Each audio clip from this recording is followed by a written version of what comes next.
What's going on, Dodger fans? Hope everyone had a great Memorial Day weekend. Thank you to those that served as well. We'll never forget you.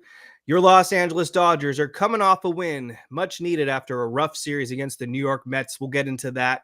You're listening to the Incline Dodgers podcast presented by Tick Pick and Fansided. Your Los Angeles Dodgers improved to 33-21 on the season. They're now 2 games up on the San Francisco Giants for first place in the NL West. We're kicking it off after the first game in this Cleveland Guardians series. The Dodgers defeat Cleveland 7-2 behind Yoshinobu Yamamoto and some Shohei Ohtani and Will Smith home runs. It's been a while since Tim Rogers has been on the show. I'm so glad to have him back. It's Tim Rogers of Dodgers 2080. Tim, how you doing? What's new? And what do you want to start the show off by talking with? Well, as people know, I'm very infrequent as it is in general on my own show. So it's like I think I've only done like 2 lives or 3 lives from my studio since I was on your show last. So it's kind of terrible. But been busy, but it's all good. Just excited that the Dodgers win. Of course, Yamamoto is clearly one of the best pitchers in baseball right now. That guy in Detroit might be a bit better, but other than that, he's right there with Skeens and everyone else. So it's and the Mets guy. They just beat him, so I forgot him. Tracking. I did a pregame today. Looking at the Dodgers defense a little bit. Very impressed with Mookie Betts, who then boots the ball in the 9th inning. I don't care if they gave that a hit. That was an error. He should have had that. Right? Come on. You got to get it. It looked like an error to me. I think he would say that too. But just doing a little deep dive, looking at some of the strengths and weaknesses of the Dodgers defense. And it is obviously a concern. We've seen some sloppiness and just some general sloppy play too. I mean, that really bothers me. But you know what? This team was also, I was ready to throw them out the window last year around June because they were so uninspiring. But this year, they're played the longest they've played in a long time, going into October 30th. And then, all the injuries, of course, have been terrible. But you know what? They're still in first place. So I'm pretty content right now in terms of that. But Kevin, a little more than 2 months, and we got trade deadline, and our ratings all go up. That's true. Yeah, we're about officially, I think, a third of the way done in the season now. So we've got 2/3 to go. I'm pretty content where the Dodgers are record-wise. There are definitely a few things they need to clean up, and we'll probably touch base on that later on in this live stream. Thank you for those that are coming in right now. Hit that like button while you're here, and if you dig the show and you're not hitting that subscribe or the noties on, do me a favor and get that done for us. Every subscription goes a long way. So Yoshinobu Yamamoto started for the Dodgers.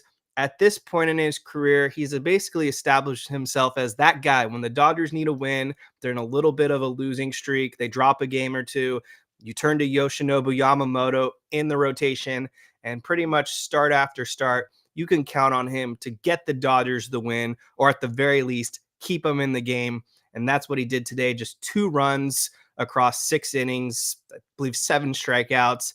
He's improved his record. He's got 5 wins now, it appears, and a 1.97 ERA, which is just absolutely filthy. 11 starts, 64 innings thrown, 75 strikeouts, and a whip below 1. Yoshinobu Yamamoto, I think, has cemented himself as the ace of the Dodger staff. Would you agree with that sentiment, Tim? Oh, absolutely. And the hope is that we get 2 more aces back pretty soon.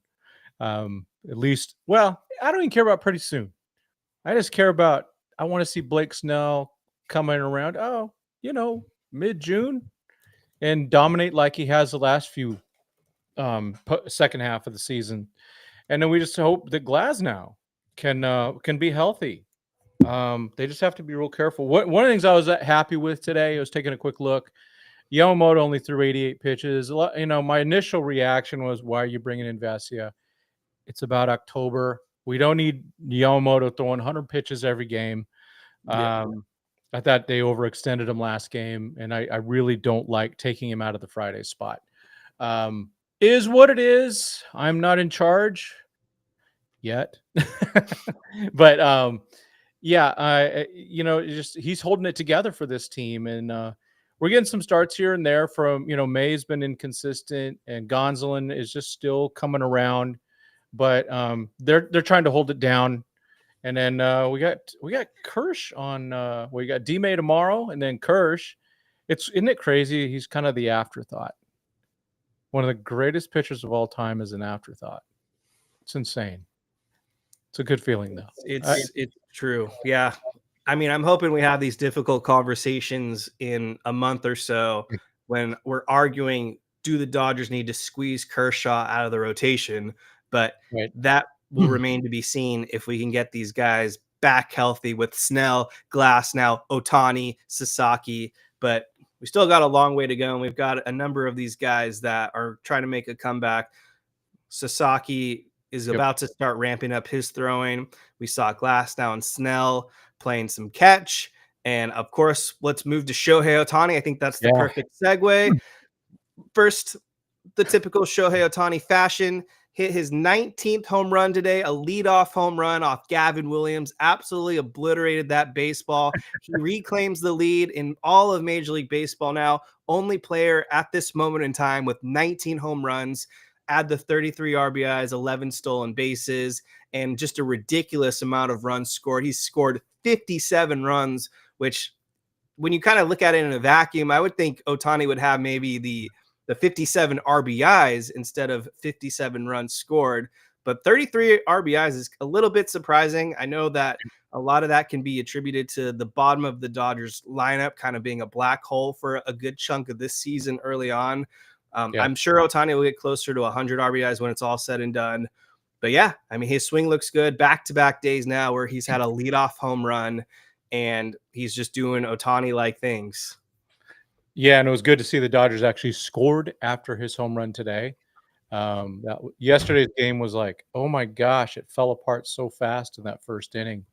With the guy, Will Smith sack fly and Mookie getting thrown out at home, and all of a sudden the inning's just about over. But Yeah. today the Dodgers did a better job of capitalizing. Some good at bats, Muncy worked the count a few, that one at bat, and that was a good at bat getting the sack fly. I was happy to see that. Conforto getting a couple walks. I mean, that's the only thing I can think positive. I mean, in all honesty, I want those guys to succeed. I want them. Because it doesn't do us any good to see them continue to struggle. But at the same time, they have to be. I was glad to see Kike hit for Conforto, even though he struck out. And I really wanted to see at the end of the game. I wanted to see Kike at third base. When the Dodgers are up, Kike needs to be at third base. I don't care what position he was playing before. He needs to be at third base because so Muncy, obviously, I took a deep dive into the stats. They're not good. They're not horrid, but they're not good. At the same time, when's the last time you saw Max Muncy field a bunt cleanly to get an out? It doesn't happen much. And we saw Kike just do that the other night. Was it against the Mets? I can't remember, but it was a call that they called the runner safe, and then turned out Kike did get him. Kike can play some third base, and so I want to see more of that.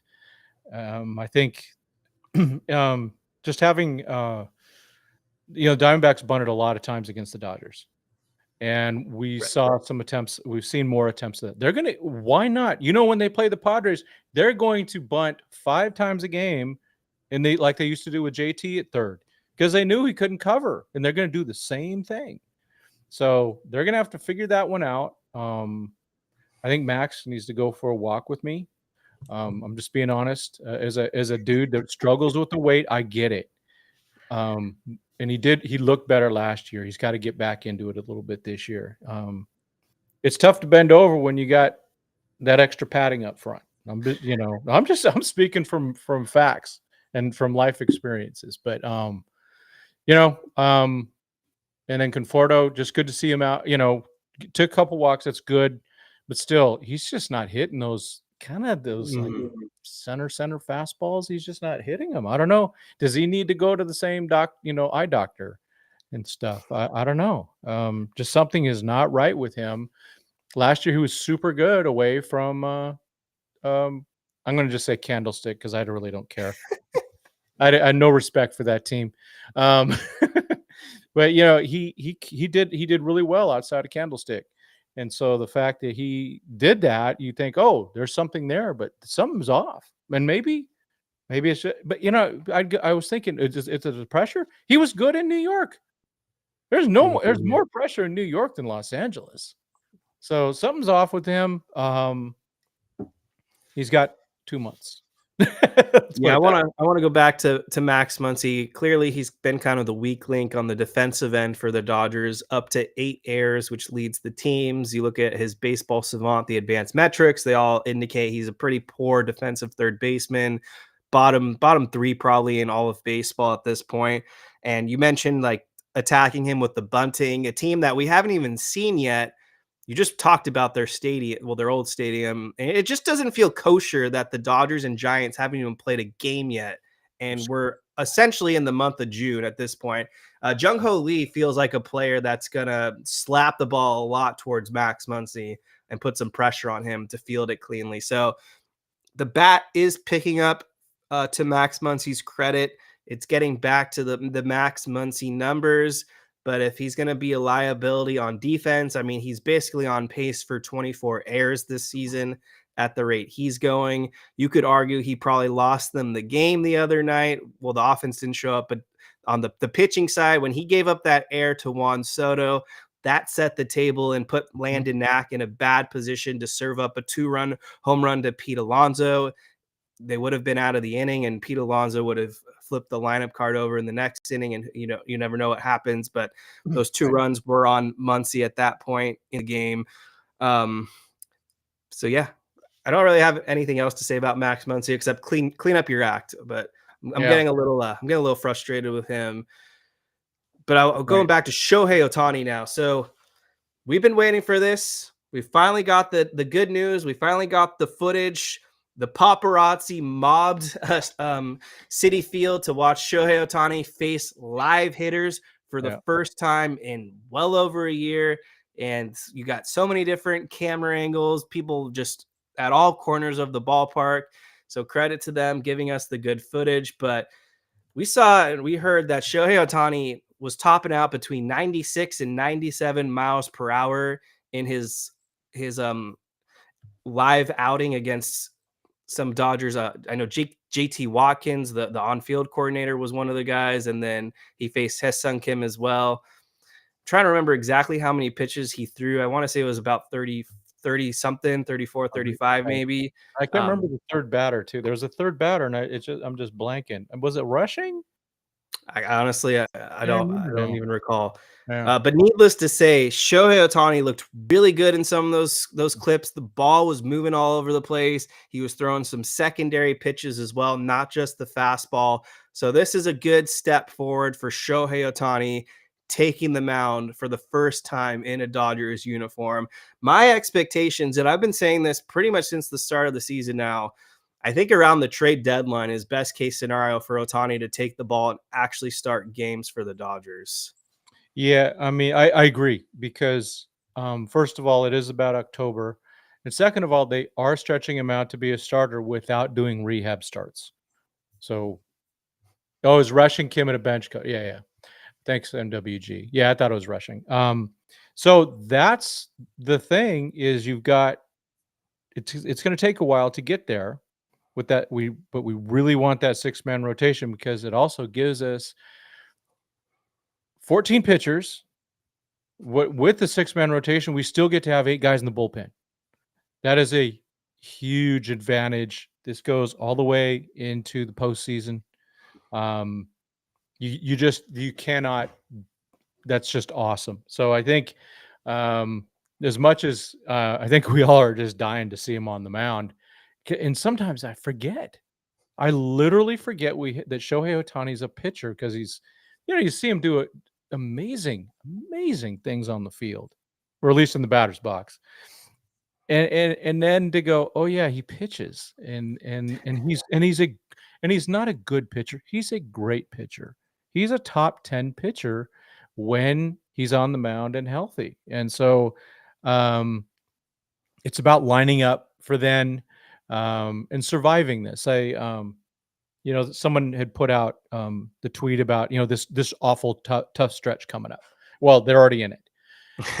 If the Dodgers are still in first place by the end of this stretch, here we go. Here we go, because Blake Snell will come back. I'm very confident of that. I'm very confident he's going to be one of the best pitchers in the second half. However, my Cy Young prediction is out the door, but maybe he'll get that second half Cy Young again. And then the Glasnow, if they would just don't rush him, and when you bring him back, God, just stick him at 80 pitches.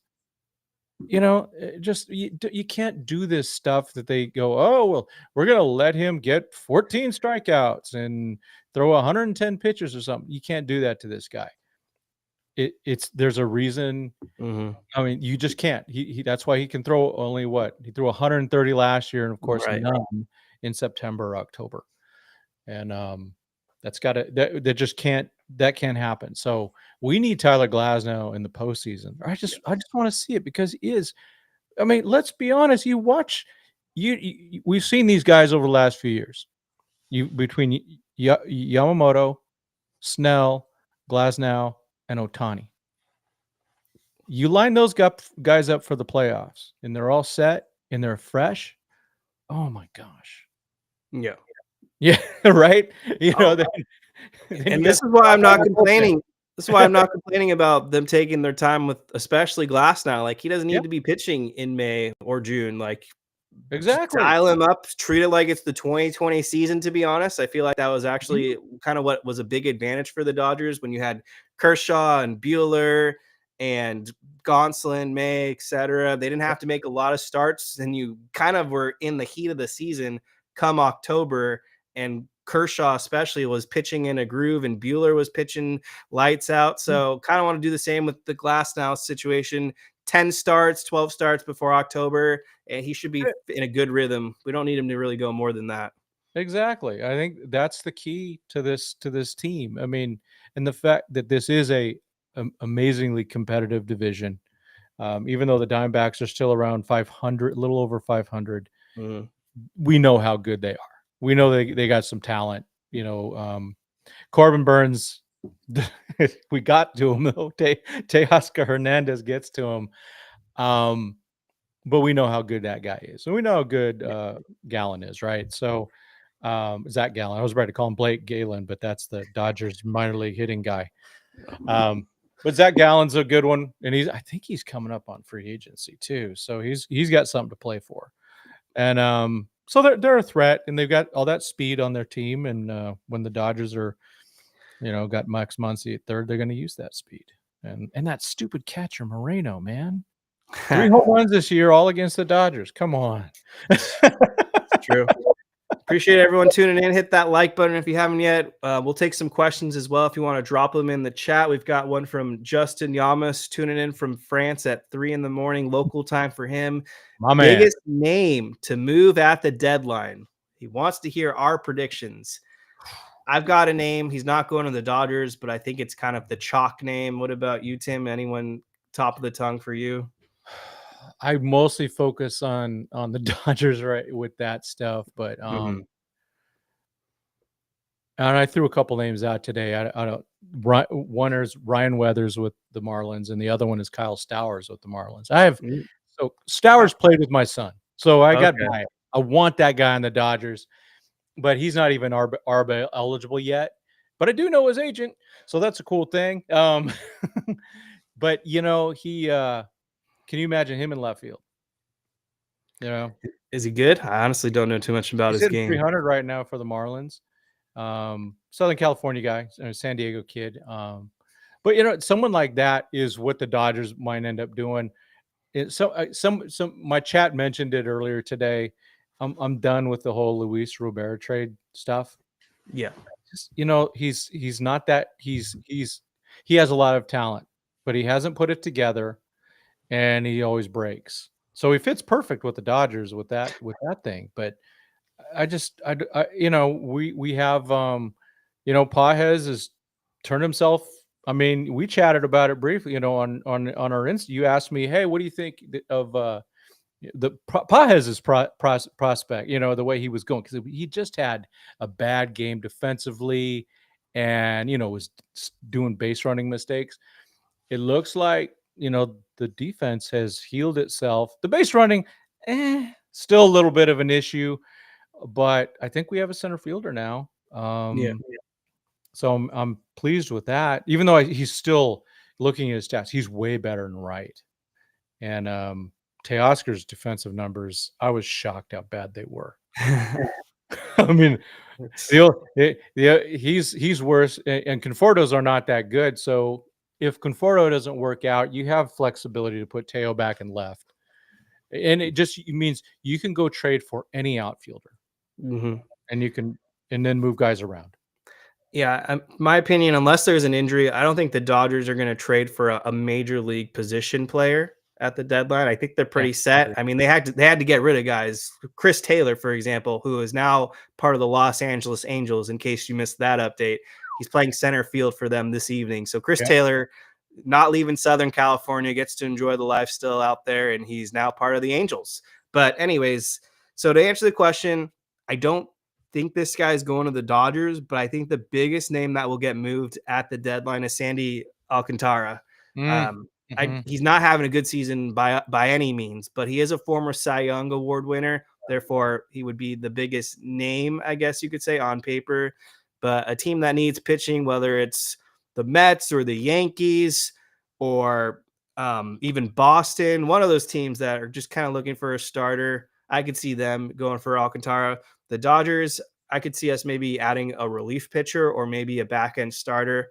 But I don't think, unless there's some huge injuries, I don't think they're doing anything flashy like they did this most recent deadline where they picked up all those names. And yeah, I'm out on Luis Robert. I don't think he adds any value to this team. Yeah, I mean, what would it cost for him? Pages? I'd rather have Pages. Yeah. Pages, at least, despite that one shoulder injury, has been pretty healthy for the Dodgers, and he's only improving. So right now, today, he's a better player than Robert. So, I'm just don't need that. Mhm. Still trying to figure out what they're going to do more with Dalton Rushing. I mean, I don't see him getting starts in left field. However, you just never know. If they it, if they were to acquire a, a a better backup catcher than Barnes was, like a guy who can actually throw someone out. And I love Barnesy, but he couldn't throw anymore. His arm was toast. They could get another backup catcher that could fill in for Smith, and they did send Rushing back down to learn left. They would have to do that actually pretty soon if they're going to do that, and then move on from Conforto.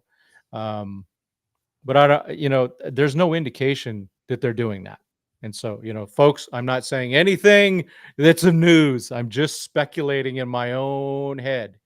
So, those are things that, you never know what the Dodgers are going to do. I could see them trading for a young guy like a Stowers. He's kind of an example, but not a big name. I don't think they need to do that.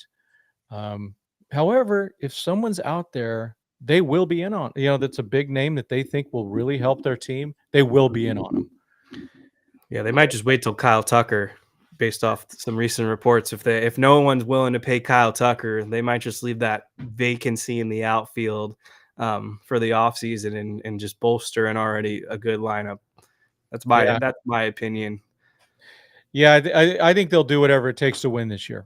I think they're trying to cement the legacy. And so, and nothing that they do will prevent them from doing what they want to do in the offseason. So Right. that's kind of, they do have that big money. They threw it around the last couple years a lot. Yeah, I can see them.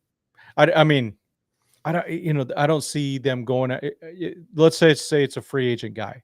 in the equivalent of a Jack Flaherty. You go, well, would have been nice to keep him. We really could use him now. But he was brought in with the intent of winning last year. That was the purpose of him. That was the number one purpose of him. Mhm. And if they did that again with somebody who's going to be a free agent, I can't think of anyone off the top of my head. Is Um, Cedric Mullins under that category? I thought he was, but I'm not positive. Someone, hey, could someone go look that up? Tell us if Cedric Mullins is a free agent. Yeah, because the boy, the Baltimore Orioles really blew this, didn't they? We really did. Good Lord. I can't believe that they had so much talent, and now they fired their GM, their manager. Should have. Yeah. I mean, I thought they got money. I thought when they made their sale from Peter Angelos that they got a ton of money. But I think we understand now that most of these GMs really don't care about their teams. We do have one, or these owners. We know one that does care about their team, and he's freaking right down the street from you, man. It's Mark Walter and company. They actually care about winning, and they understand winning brings a lot of money in. My goodness. That it does. Uh, Shohei pays for himself. yeah, that's going to be one of the best contracts in history. Let's get some more questions in here. We got MWG asking, how many games will it take to win the NL West? I think it's going to be a pretty close race, so I don't think any team's going to clinch before at least we get into September. For the Dodgers' sake, I think 100 wins and you win the division. I just don't see any of these other teams probably passing 100 wins. I mean, that's probably even being over aggressive. It honestly might take 95 wins to win the division, but I think teams like the Padres are going to start to hurt. They've lost Yu Darvish, Michael King, Musgrove isn't himself. They're going to need some pitching. Speaking of potentially Alcantara, Arizona 500, like Tim mentioned, they need to get it together. And the Giants are going to cool off, in my opinion. I don't think Robbie Ray is going to have another Cy Young season. I think he'll get back to the regression of the mean. So 95 wins probably is all it takes for the Dodgers to win this NL West. Yeah, I'm in that 95 to 100, something like that. So Justin mentions Mullins, Zach Eflin. I forgot he was on the Orioles. So that's a guy that reminds me of Flaherty a little bit. Mm-hmm. A guy that can come in and just eat up some innings, which not the worst idea for this team. Dang, I'm trying to scroll down. It's not. He's historically a good pitcher, but Eflin's been rough this year. I mean, I just scouted him a couple days ago, and I'm looking at it now. ERA of basically 5.5. And I think what concerns me the most is he's thrown 33 innings, but he only has 18 strikeouts. Yeah, it's not doing it. Yeah. Oh, Mullins free agent next season. Thanks, Craig. And So Craig asks, are we just stuck with Conforto? Yeah. Nope. No, they don't care. They will. I mean, they just released Chris Taylor. With they're paying him like almost $14 million to play center field for the Angels, so they'll be happy to. They'll do what they need to do. I do think they'll give him into late July, and then they have to make a call on that. I am so sick of some of these shows being overly optimistic and kind of pushing Michael Conforto on us as if he's been productive this season for the Dodgers or just unlucky. The facts and numbers speak for themselves, and Michael Conforto has just been playing awful for this Los Angeles team. I mean, he's got just the 2 home runs, which I feel like he hit those back in way early April, 6 RBIs. It's basically been a month since he's recorded an RBI as well, and he's hitting 162, 563 OPS. And the one good thing about his game is he does draw a lot of walks. He's got a 303 on base percentage, but he's a below average defensive outfielder in left field. And offensively, he's just not providing much. So I'm going to give him a couple more weeks. I've been saying consistently, I'll give him till early June. But if he doesn't turn it around shortly, then the Dodgers, in my opinion, have to really start to take away at bats from him and get someone else in the lineup, like maybe a Kim or we start to work the AAA system and call up someone else, whether it's take a shot on Ryan Ward or give Kim more reps in the outfield. They've got guys, or Ruiz, you call him up.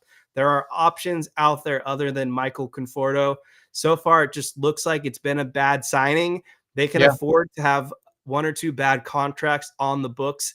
$17 million for 1 year isn't going to kill them.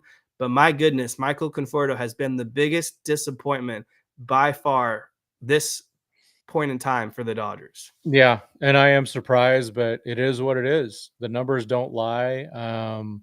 He's also, man, how many ground outs to second base? I mean, that seems to be the situation. There's just something is not right with him, and they got to figure it out, or they have to move on from him. And taking at bats from him. Well, we saw that with Kike coming in to pinch hit for him. We haven't seen that too much this year, but we need to see. You just got to do that. You have to go and he's not going to do anything sitting on the bench. But yeah, you got to. You can't just keep giving at bats away. It's time for an honest discussion, and this seems to be the most controversial topic, especially in this last week, and it's surrounding Mookie Betts, Dodgers shortstop. So I want your honest thoughts, Tim. We don't judge here. This is an open question, and people in the chat, feel free to chime in.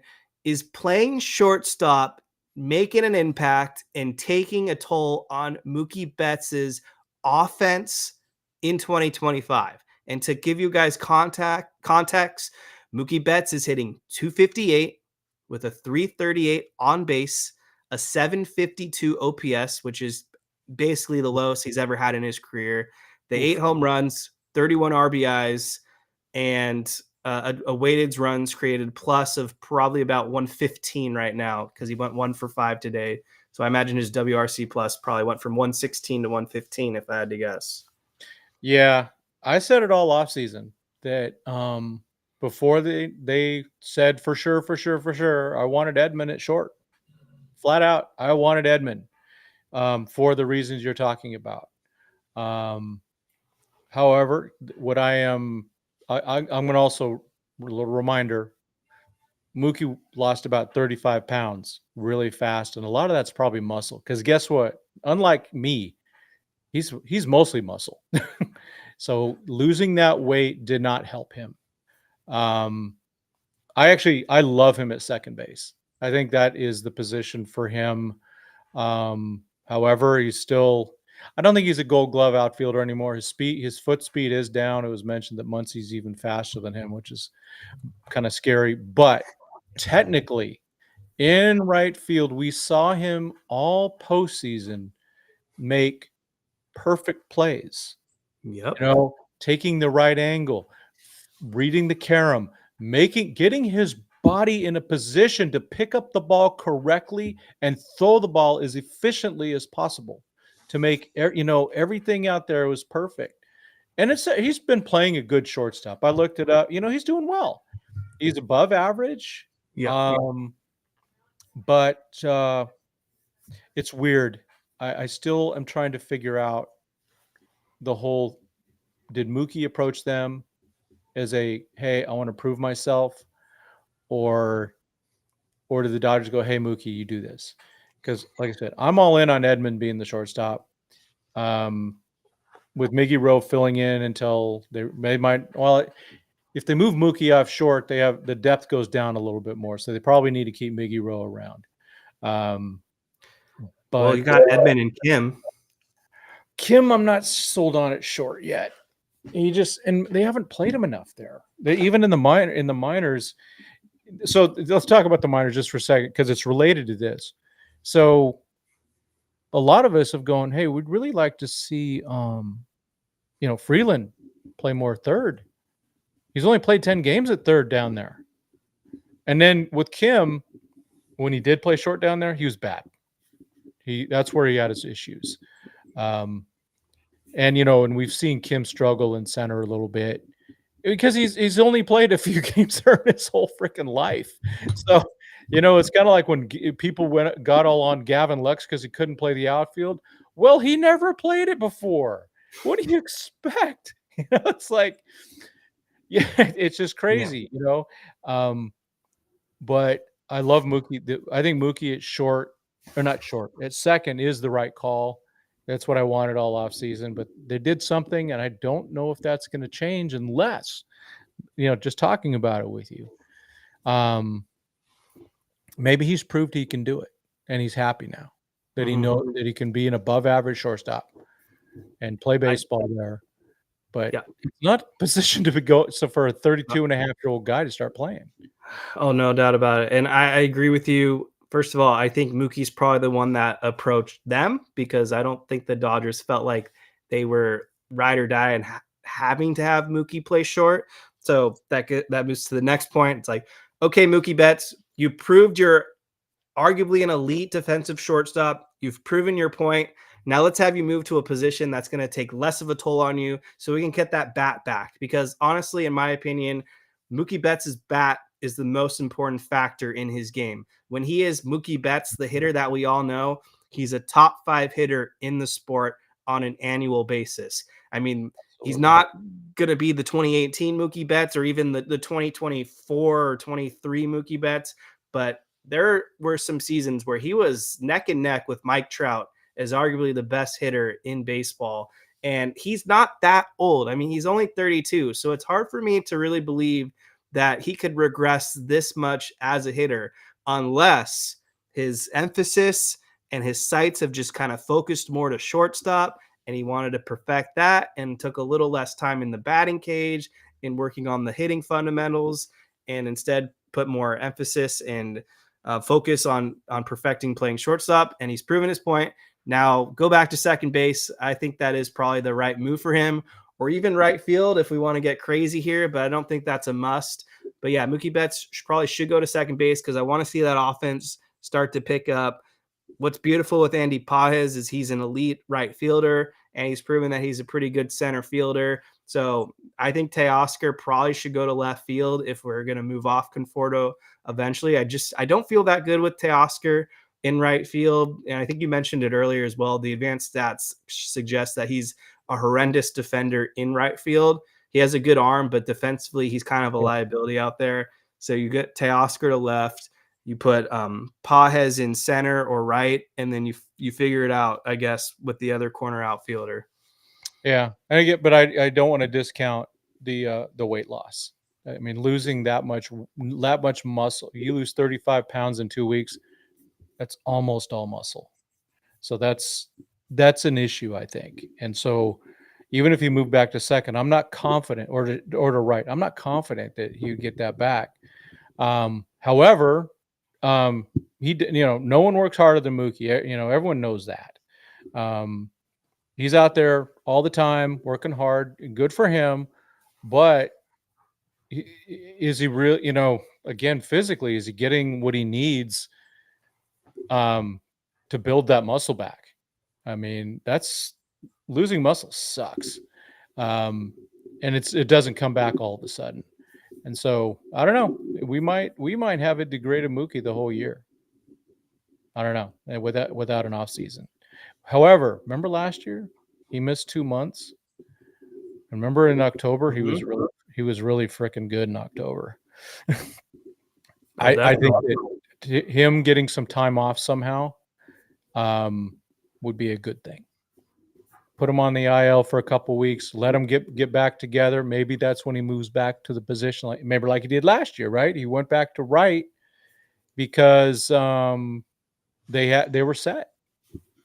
So I don't know. I think there's a lot out there. I'd just like to see him get some rest and be able to build his muscle, build his body back. We'll continue to take questions as this live stream goes on for probably another 20 minutes or so. Question from Crash. Who would you rather go with? Kyle Tucker or Pete Crow Armstrong? Well, Pete Crow Armstrong's not a free agent for 5 years. So, and I think he's hit a hot streak. I don't think he's that good. No, I mean, I don't mean he's not a good player. I don't think he's that good, where all of a sudden he's this guy that's just, all of a sudden turns down a multi-year contract with the Cubs and hits, a bunch of home runs. He's on a hot streak. I do think he is that I do think he is that good. I do think he is for Really? real. I think he could be like the next Chris Bryant for them, but I'm still going with Kyle Tucker. He's just proven he has the sustainability of being a top 10 hitter most years. And like you said, he's the more realistic one to acquire because he's going to be a free agent, but keep it short and sweet. Let's get to some other Dodgers news and notes. They added a new reliever yesterday. Welcome to the Dodgers, Chris Stratton, 34-year-old right-handed reliever at this stage in his career. He's a journeyman. He's been on a lot of teams. I remember him on the Giants. He's pitched for the Pirates. Yep. He's been a part of the Royals. And the Dodgers welcome him aboard with a 7.94 ERA over 12 games this season. He's thrown 17 innings, 16 strikeouts, and a whip over 2. So, Tim, what's the story with Chris Stratton? He's breathing. he's upright, and his arm can move without injury yet. I think they're just biding time now for Edgardo Enriquez. He's close, so I think that's a good thing. I'm a big Edgardo guy. If the command's there, but compared to what we've got now, he will be compared to Chris Stratton, especially. He'll be there. We still haven't, and Stratton hasn't even appeared yet. However, at the same time, I was a guy that was poo-pooing Luis Garcia, and you know what? He's been all right. He's had some key outs. He was really good in that. I want to say overtime. I keep seeing these basketball things up there in the extra innings. Right. Went what 2 1/3? Was it really 2 1/3? He went against the Mets. I think it was. I don't think One he and a went 2 1/3. Yeah, he went 2 but innings yeah, roughly. but he did. He got things done, and so he's been solid. He's still throwing 97 at 38 years old. So the Dodgers like to take on these guys. Dodgers love those old DFA pitchers. So true. Because they're just going, hey, we know there might be something in there that no one else has tried. So I think that they're gonna try something with Stratton, see what he can do. I just for his sake, I hope he's able to make an appearance with the Dodgers before he's DFA'd. But you never know; that might change really quick if they need some more arms. But it's good that the bullpen didn't get overtaxed today. That's for sure. Are you concerned about Vesia? I don't have any concerns about Alex Vesia, but when it comes to Chris Stratton, full transparency, the guy is not good. I don't Yeah, think he's going to last very long with the Dodgers. He's basically the new and less improved version of Brent Honeywell. So they'll probably throw him out there in some low leverage garbage time innings for yep. maybe a couple appearances, and then he'll probably be on his merry way because so far the last 2 or 3 years with Stratton, he's basically been a gas can out there. I guess they probably added him. Maybe they felt like they needed him in case of an emergency Mhm. situation. Yeah. If Knack or Yamamoto were to get injured or something caused them to get pulled early if they had a rough inning. So he was there for emergency purposes, is my guess.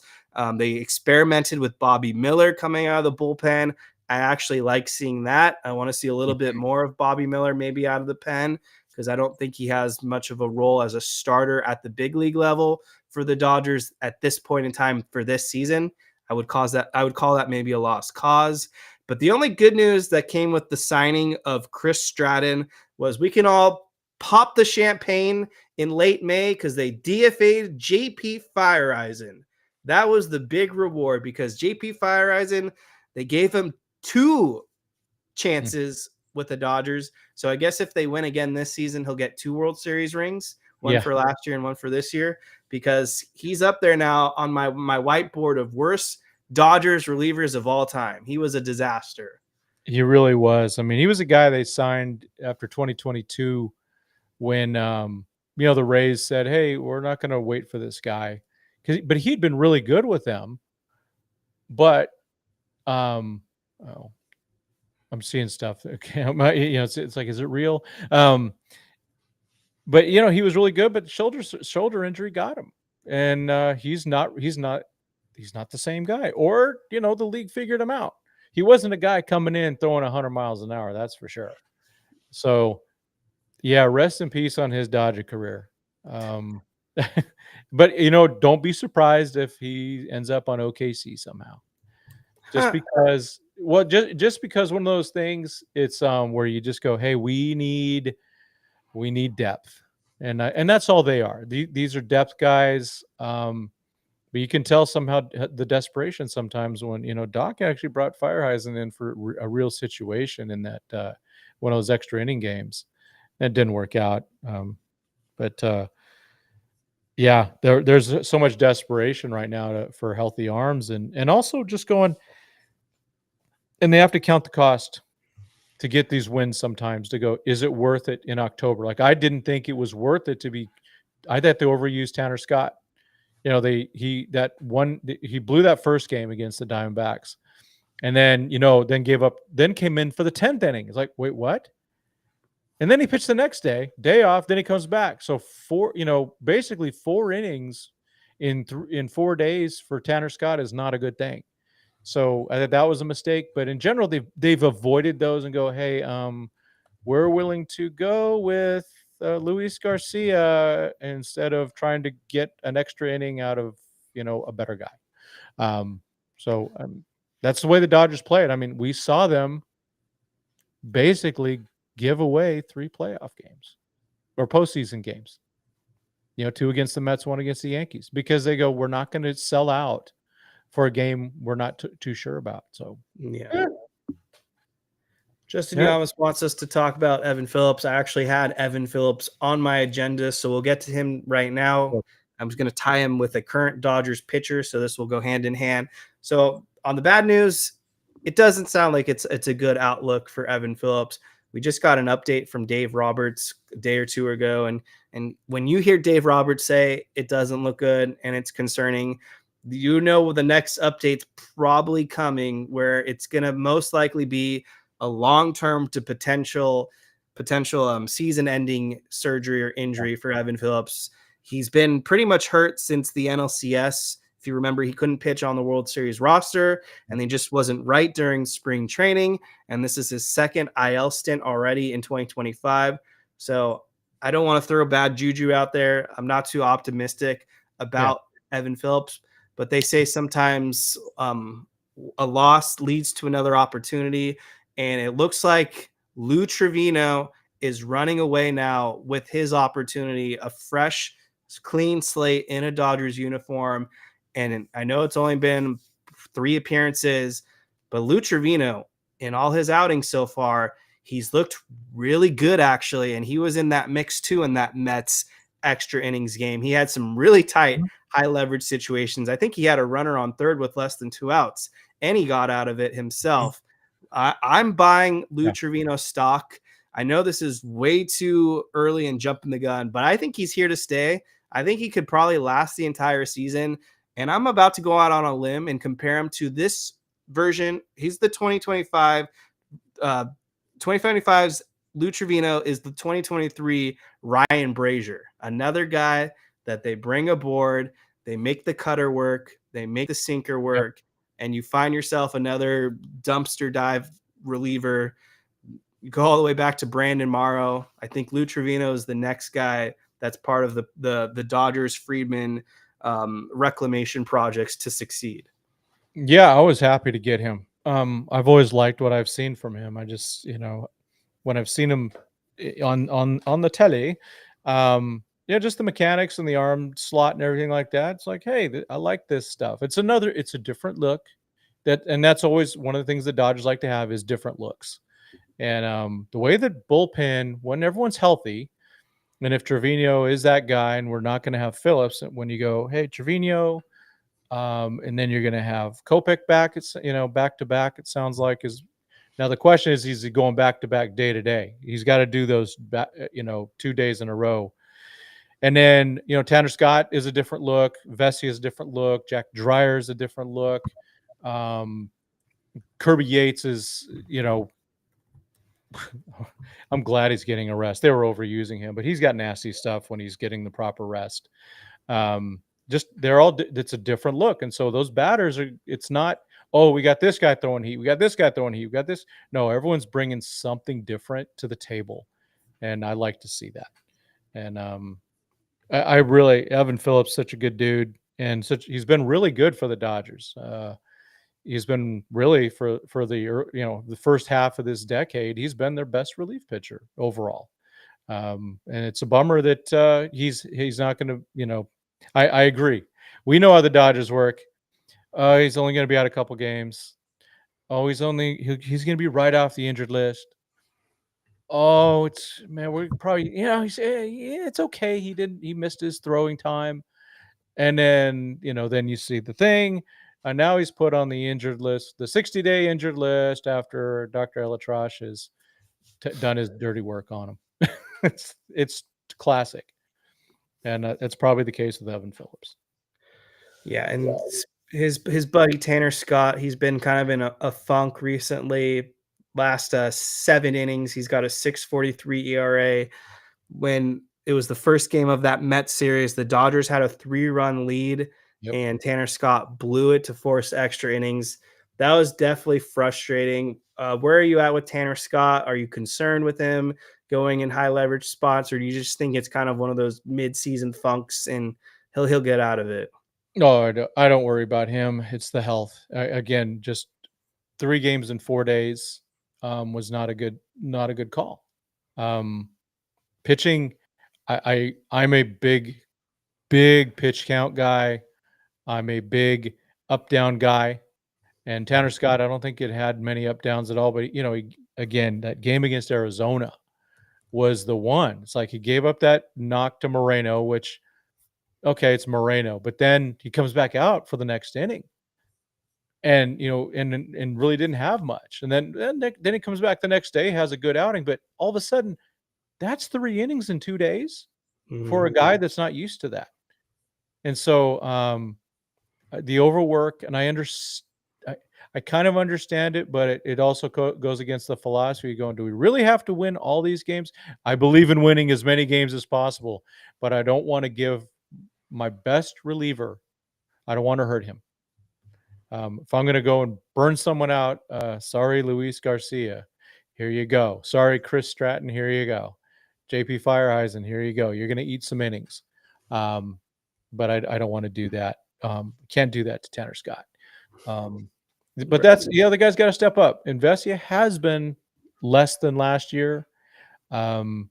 Crazy. And they're saying every run he's given up has been as a result of a home run.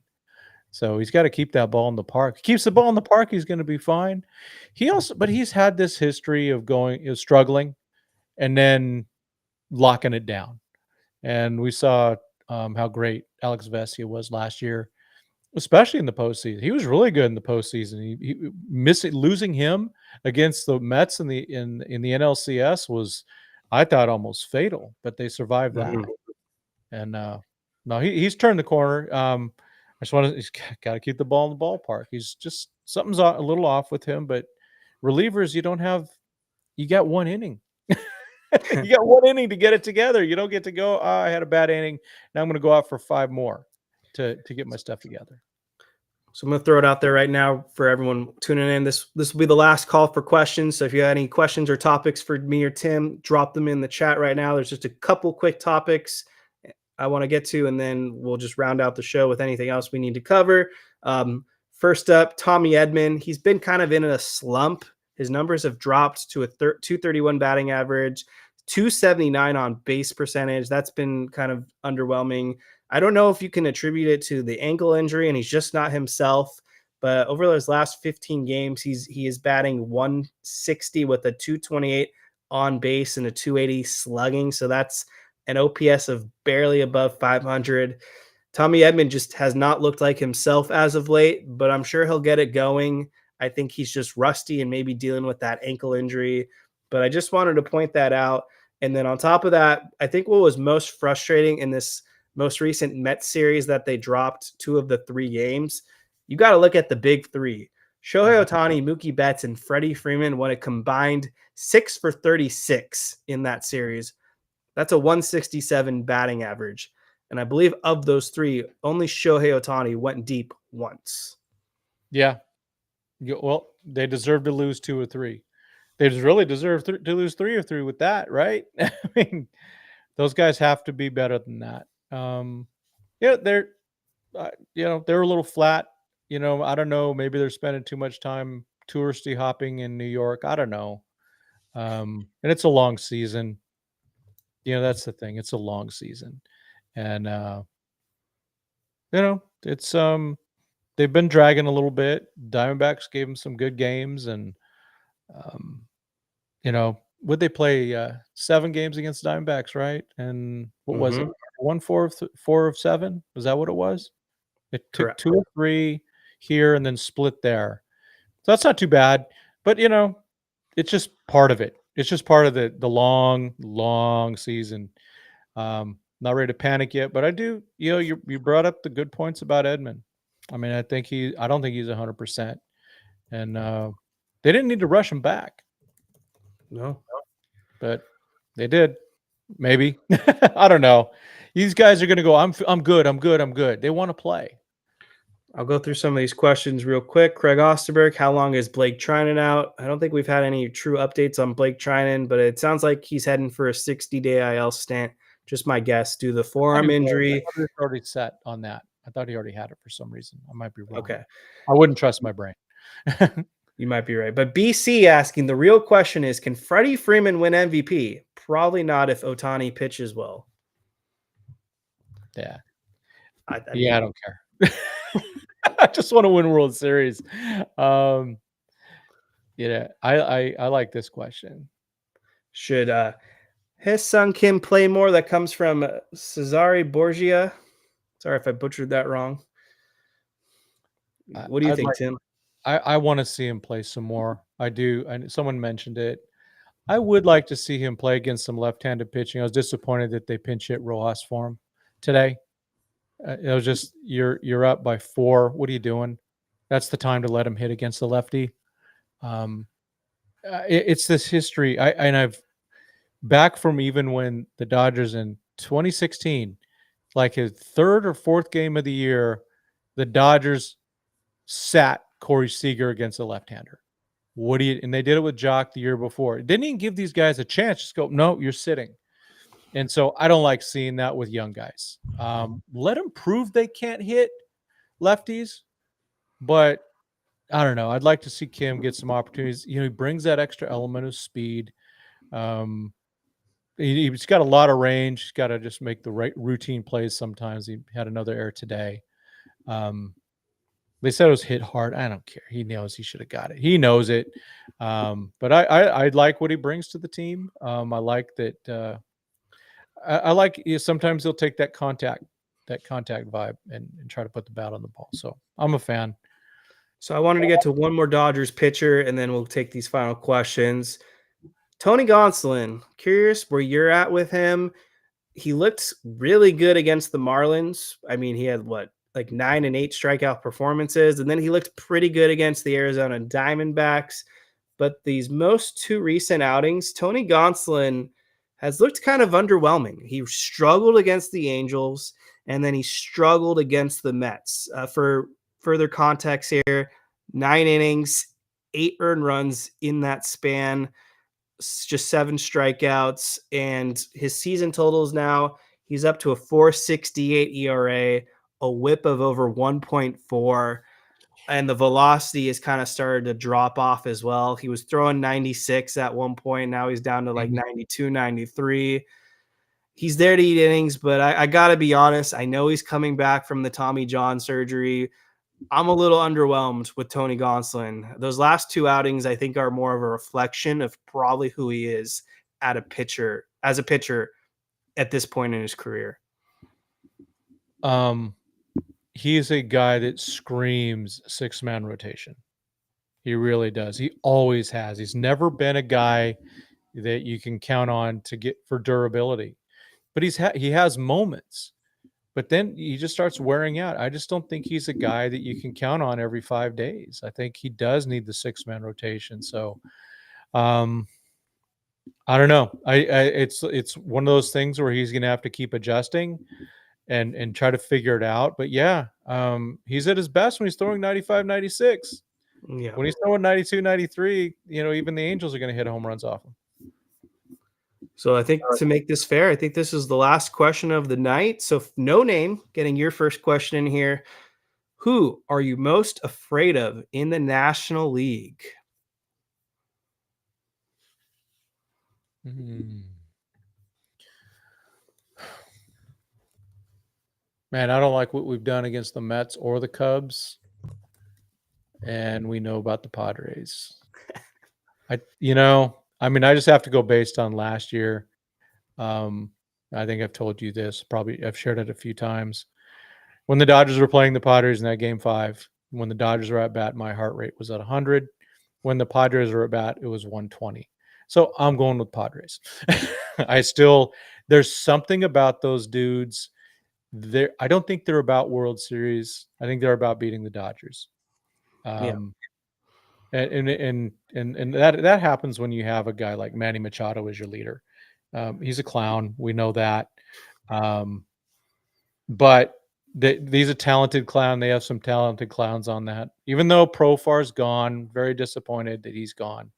He fit right in as the king clown. But I'm sure they'll find another one. And what are they putting in the food? Because all of a sudden Gavin Sheets is like an all-star. Profar was crap, and then, well, we know what he was taking now. He found the ringworm medicine. But Gavin Sheets, really? Really? That was He's got like 9 questionable. home runs after being crappy with the White Sox. I don't know. That one doesn't make sense. Gavin Sheets, definitely. I don't understand that one. And David Peralta was garbage, Yeah. like the last year and a half, and then he was hitting in the playoffs against the Dodgers. Yeah. So something fishy's going down there. I know they're 6.5 games out. I know they're a 500 team right now, but I'm gonna continue to stick with it because I think they're gonna turn it around.